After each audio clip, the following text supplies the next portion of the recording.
अस्सलामुअलैकुम वरहमतुल्लाहि वबरकातुह।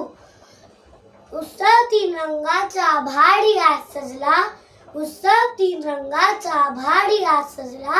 नतमस्तक मी त्या सर्वांना ज्यांनी भारत देश घडवला। सर्वांना माझा नमस्कार।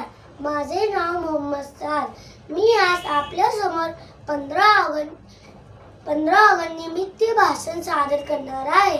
ते आपण शांतपणे ऐकावे ही नम्र विनंती। आज 15 ऑगस्ट आहे। आपण भारताचा 79वा स्वातंत्र्य दिन साजरा करत आहोत।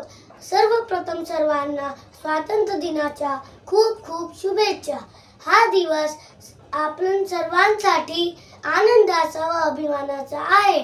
आपला भारत देश 15 ऑगस्ट 1947 रोजी इंग्रजांच्या गुलामीतून मुक्त झाला। आपल्या देशाला स्वातंत्र्य मिळवून देण्यासाठी अनेक स्वातंत्र्य सैनिकांनी बलिदान दिले। आज आपण त्या सर्व शूरवीरांना सलाम करूया। 15 ऑगस्ट हा आपला राष्ट्रीय सण आहे। मला माझ्या देशाचा खूप अभिमान आहे। एवढे बोलून मी माझा भाषण संपवतो। जय हिंद, जय भारत। अस्सलामुअलैकुम वरहमतुल्लाहि वबरकातुह।